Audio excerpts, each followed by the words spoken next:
दीपा शर्मा महत्वपूर्ण समाचारों बुलेटिन शुरुआत करिए। मतदान दिवसे आकाशमांथी अगनगोळा वरसशे। 26 एप्रिले काળઝાળ ગરમીની આગાહી કરાઈ છે। 2 દિવસ બાદ તાપમાન 2 થી 3 ડિગ્રી વધશે। ગરમીને લઈને હવામાન વિભાગ અને અંબાલાલ પટેલની આગાહી 24, 25 અને 26 એપ્રિલે 42 ડિગ્રી તાપમાન પહોંચી શકે છે।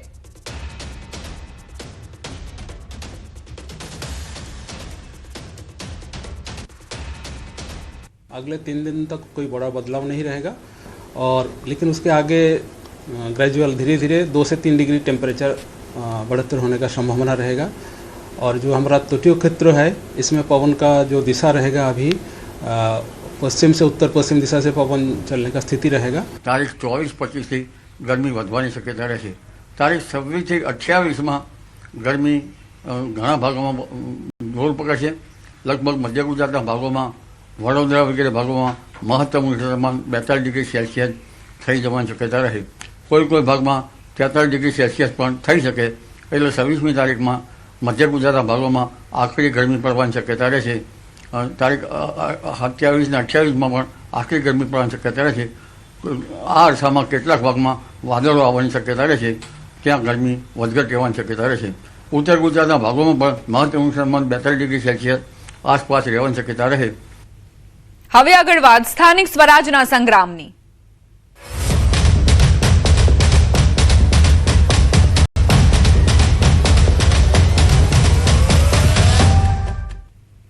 અમદાવાદના લાંભા વોર્ડના અપક્ષ ઉમેદવારનો વિડીયો વાયરલ થયો છે। વિડીયોમાં કાળુભાઈ ભરવાડે કહ્યું કે ગત ચૂંટણીમાં તમારે ત્યાં પૈસા આપ્યા છતાં 17 મત મળ્યા। સામે મતદારે જવાબ આપતા કહ્યું કે પૈસા પાછા લઈ જાઓ। વિડીયોમાં એક વ્યક્તિ રૂપિયા સાથે જોવા મળ્યો।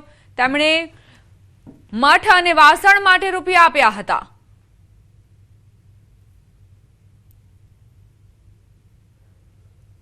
એ વખતે એવું કીધું મને 17 મત મળ્યા હતા કે ભાઈ હું આવું તો ભલે ના આવું તો ભલે 1 મિનિટ ભલે હું આ માતાએ પૈસા મૂકું છું તમારે વાપરવાના બે તમે વોટ ના તમે વાહન લાવવાનું કીધું હતું। હા આવો ના બાજુ પૈસા લેતા જાઓ। પૈસા અમાર પાસે જોઈ લો ભાઈ ક્યાં જ પડ્યા છે પણ કાળુ કાકા લેવા ના રહ્યા માતાજીએ અમે મૂકી દઈએ। સંવાદદાતા પ્રણવ જોડાઈ ગયા છે વધુ જાણકારી સાથે। પ્રણવ, અવનવા પ્રયોગો આપણે જોયા આ વખતના પ્રચારમાં, પરંતુ અહીં તો આ જે વિડીયો વાયરલ થયો છે મતદારોને રીઝવવા આ પ્રકારે મતલબ પ્રયોગો પર ઉતરી આવશે અપક્ષ ઉમેદવાર? ચોક્કસ આ જે વિડીયો છે અમદાવાદ શહેરના લાંભા વોર્ડના અપક્ષ ઉમેદવાર કાળુભાઈ ભરવાડનો છે। કહેવામાં આવી રહ્યું છે કે તેઓ મતદારને એવું કહી રહ્યા છે કે મેં આપને પૈસા આપ્યા હતા આપના મંદિર એટલે મઠ બનાવવા અને સાથે જ વાસણ આપવા માટે, પરંતુ આપે અમને મત નથી આપ્યા। માત્ર 17 મત છે ગત ચૂંટણીમાં તમે આપ્યા છે।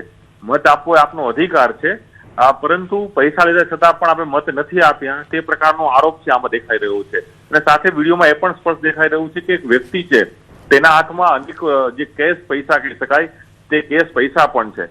હવે જોવાનું એ રહે છે કે ચૂંટણી પંચ આ મુદ્દે કેટલું ગંભીર છે, શું કોઈ ફરિયાદ કરે છે અપક્ષ ઉમેદવાર સામે? કારણ કે જે અપક્ષ ઉમેદવાર કાળુભાઈ ભરવાડ છે ગત ચૂંટણીમાં તેઓ અપક્ષ કોર્પોરેટર પણ રહી ચૂક્યા છે। અને જે રીતે સ્પષ્ટપણે દેખાઈ રહ્યું છે કમોડ ગામ, એ કમોડ ગામમાં કોઈ સમાજના આગેવાનો ઉપસ્થિત હતા તે દરમિયાન તેઓ પ્રચાર માટે ગયા હતા અને મંદિર પણ દેખાઈ રહ્યું છે। અને મંદિરના પગથિયા ઉપર ઉભા રહીને તેઓ એ સ્પષ્ટપણે કહી રહ્યા છે કે મેં આપને પૈસા આપ્યા છે છતાં પણ આપે મને 17 મત જ આપ્યા છે। લોકશાહીમાં મત આપવો એ આપનો અધિકાર છે, આપને આપવો ન આપવો આપની મરજી છે, પરંતુ મેં આપને પૈસા અને આપને જે કહ્યું એ પ્રમાણે મઠ બનાવવા માટે અને સાથે જ ભાષણ આપવા માટે આપ્યા છે। તો બીજી તરફ સ્થાનિક લોકો પણ સામું વળતો જવાબ આપી રહ્યા છે અને સ્પષ્ટપણે કહી રહ્યા છે કે આપના પૈસા પાછા લઈ જાઓ। અહીં હજુ પણ ગટરની વ્યવસ્થાઓ નથી, પ્રાથમિક સુવિધાઓનો અભાવ છે તેમ કહીને તેનો વિરોધ કર્યો। તેના કારણે કાળુભાઈને ત્યાંથી ચાલતી પકડવી પડી હતી। 2 હાથ જોડીને કાળુ ભરવાડ જે અપક્ષ ઉમેદવાર છે ત્યાંથી જતા રહ્યા હતા। પરંતુ સવાલ એ થઈ રહ્યો છે કે ચૂંટણી પંચ આ પ્રકારની ઘટનાઓને કઈ રીતે લે છે અને કઈ શું કાર્યવાહી આગામી સમયમાં અહીં કરે છે? પ્રણવ, આમ તો કાળુભાઈ એવું કહી રહ્યા છે વિડીયોમાં કે ગયા વખતની ચૂંટણીમાં પૈસા આપ્યા હતા અને 17 મત ખાલી મળ્યા, એટલે ગયા વખતથી જ મતદારો જાગૃત છે, પરંતુ આ વખતે પણ આ જાગૃતિને અનુસરવી પડશે, કેમ કે આ વ્યક્તિ જ્યારે ચૂંટણી પહેલા પૈસા આપતો હોય તો ચૂંટણી પછી લોકોના કામ કરવા માટે પૈસા પણ માંગી શકે છે। ચોક્કસ ચૂંટણી પંચે અનેક નિયમો બનાવ્યા છે। જ્યારે પણ આપ મતદાન કરવા જતા હો કે મતદાનની પહેલા જે છે એ ત્યારે તમારે આ પ્રકારનો કોઈ લોભ લાલચ અથવા કોઈ એવી ભ્રમણા ફેલાવવાની નથી હોતી. એ પ્રકારના નિયમો બનાવવામાં આવ્યા છે ચૂંટણી પંચ તરફથી કે કોઈ પૈસાની ઓફર કરે તો પણ કાર્યવાહી થાય છે. તો સાથે જ કોઈ એવી લાલચ આપે, કોઈ એવી જાહેરાત કરે તો પણ ચૂંટણી પંચ તેની ઉપર પ્રતિબંધ મૂકતી હોય છે. પરંતુ આમાં તો સ્પષ્ટપણે દેખાઈ રહ્યું છે કે જે અપક્ષ ઉમેદવાર છે અને પૂર્વ કોર્પોરેટર પણ રહી ચૂક્યા છે તેઓ કહી રહ્યા છે કે મેં ગત ચૂંટણીની અંદર આપને પૈસા આપ્યા છે, એટલે એ કહી શકાય કે પૈસાથી લેવાઈ રહ્યા છે. આભાર પ્રણવ જાણકારી આપવા માટે. અમદાવાદથી સમાચાર. ચૂંટણીમાં ઉમેદવારોનો જોરશોરથી પ્રચાર ચાલી રહ્યો છે. શાહપુર વોર્ડની વાત કરીએ જ્યાં ભાજપ કોંગ્રેસના ઉમેદવારો સામસામે આવી ગયા. શાહપુર દરવાજા પાસે ઉમેદવારો વચ્ચે ઉગ્ર બોલાચાલી થઈ. અધૂરા કામોને લઈને સ્થાનિકોએ ભાજપના ઉમેદવારોને અરીસો બતાવ્યો. વોટ માંગવા આવેલા ભાજપના ઉમેદવારોને કોંગ્રેસના ઉમેદવારોએ અને સ્થાનિકોએ અધૂરા કામ બતાવ્યા. જવાબ આપવાના બદલે ભાજપના ઉમેદવારો નારા લગાવીને ચાલતા થયા.